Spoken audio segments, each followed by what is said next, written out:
So next we are doing the algorithm Floyd-Warshall algorithm. So Floyd-Warshall algorithm is the second algorithm which we will study to solve the problem of your all pairs shortest path.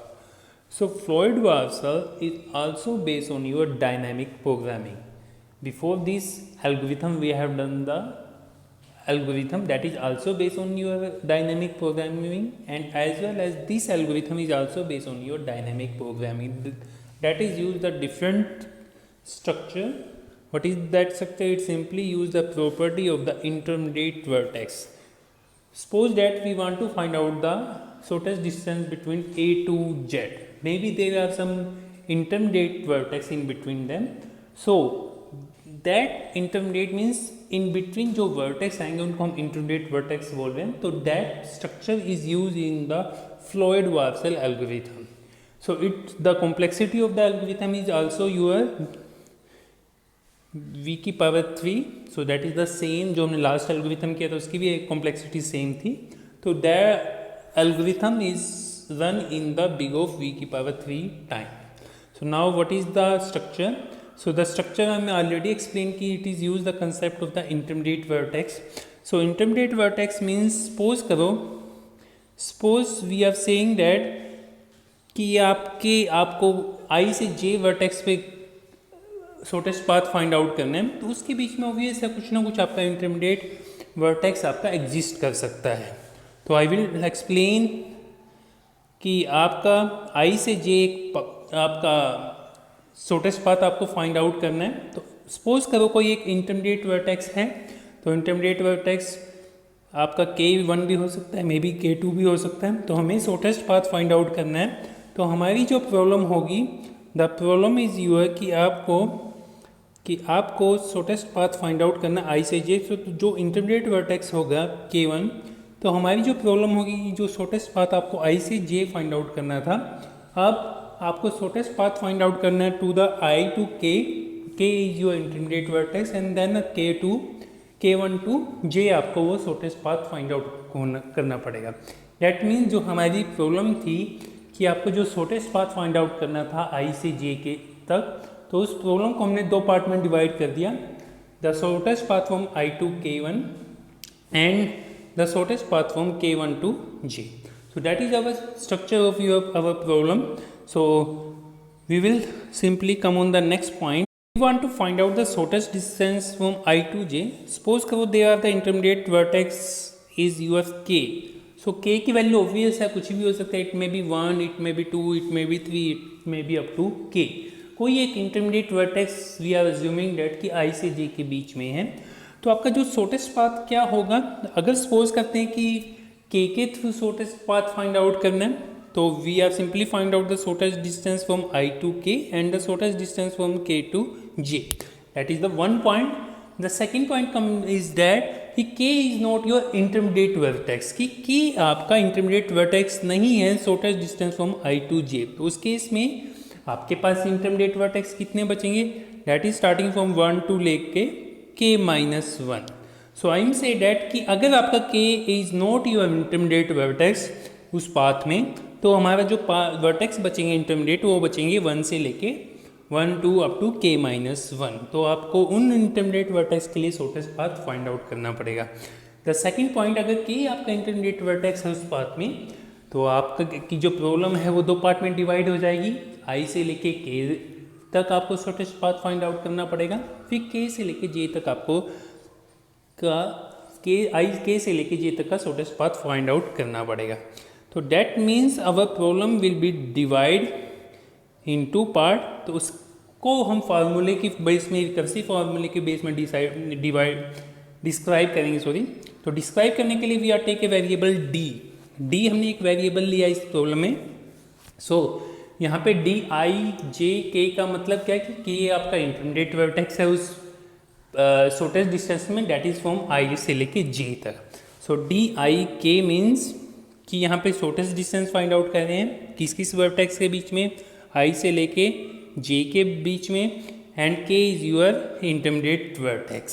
तो जो हमने last algorithm किया था उसमें हमने अलग variable use किया था.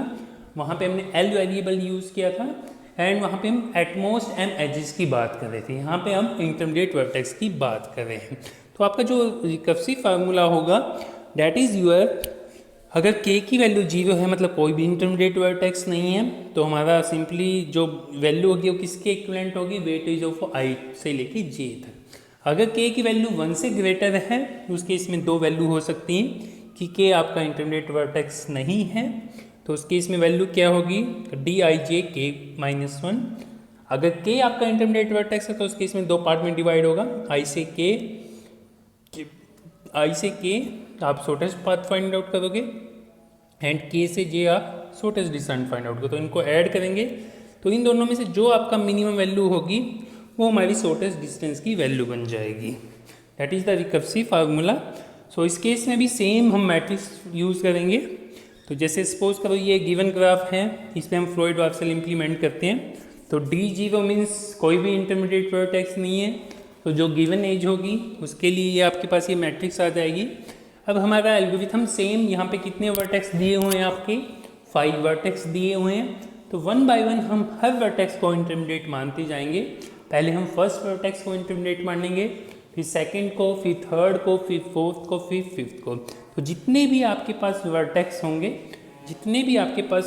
होंगे उतने ही टाइम ये आपका लूप रन होगा।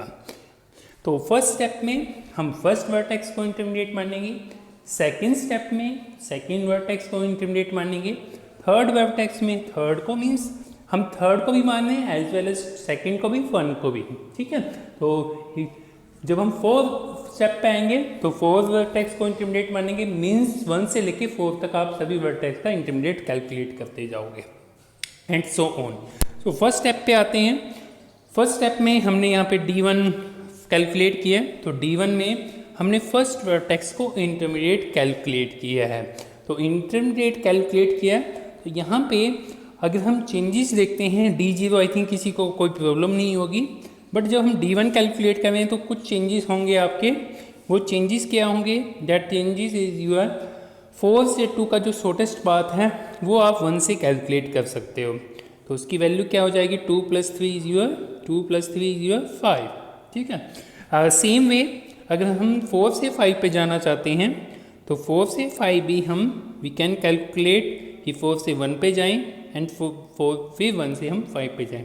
तो 2 + -4 की वैल्यू क्या आ जाएगी आपके पास, -2। तो ये चेंजेस होगा। तो यहाँ पे केवल फर्स्ट वर्टेक्स के करस्पॉन्डेंस हमने डिस्टेंस कैलकुलेट किया है। नेक्स्ट स्टेप में तब d2 में हम सेकेंड वर्टेक्स को कैलकुलेट करेंगे।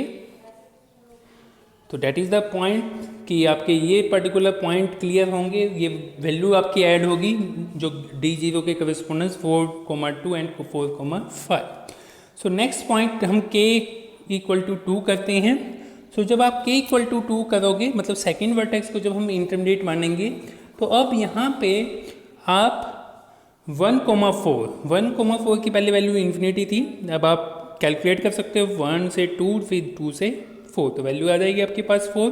फिर नेक्स्ट इसमें आपके चेंजेस होंगे 3 से 4 मीन्स पहले 3 से 2 पे जाना है, फिर 2 से हमें किस पे जाना है, 4 पे, एज वेल एज 3 से 2 से 5। तो ये चेंजेस आपके इस पर्टिकुलर मैट्रिक्स में चेंजेस होंगे। सो d2 मतलब सेकेंड वर्टेक्स को हमने इंटरमीडिएट माना है। नाउ d3 हमने थर्ड वर्टेक्स को इंटरमीडिएट माना है। तो इस पार्ट में आपका जो चेंजेस होगा वो 4,2 के लिए होगा, ठीक है। तो 4,2 पे आप जब कैलकुलेट करोगे तो 4 से 3 से 2, तो वैल्यू आपके पास पहले वैल्यू 5 थी, ओबियस है, आपने तो शॉर्टेस्ट निकालना है, तो आपके पास ये वैल्यू रिड्यूस होगी, क्या आ जाएगी, -1। फिर d4, तो d4 में मोस्टली चेंजेस होंगे क्योंकि they are the 4 changes, correspondence shortest value calculate होती जाएगी। नेक्स्ट d5 में आपके पास फिर लास्ट में again they are the 3 changes. तो ये आपके स्टेप थे फ्लोइड वार्सल के लिए। तो फ्लोइड वार्सल की हेल्प से, मतलब वहाँ पे इंटरमीडिएट वर्टेक्स का आपका कंसेप्ट चला है जिसमें हमने शॉर्टेस्ट डिस्टेंस को कैलकुलेट किया है। The algorithm of your Floyd Warshall, I think the concept will be clear to you. So you will cover the algorithm from the book. So that is the summary part कि for calculate the all pair shortest path we have used the matrix representation. So matrix representation हम use करते हैं obvious है, जो first algorithm हमने किया था वो मैट्रिक्स मल्टीप्लिकेशन के एल्गोरिथम के ऊपर बेस्ड था। जो सेकंड एल्गोरिथम हमने किया था फ्रॉइड-वार्सल एल्गोरिथम, वो आपका इंटरमीडिएट वर्टेक्स के ऊपर बेस्ड था। तो that's is the second part of your all pair shortest path. Thank you.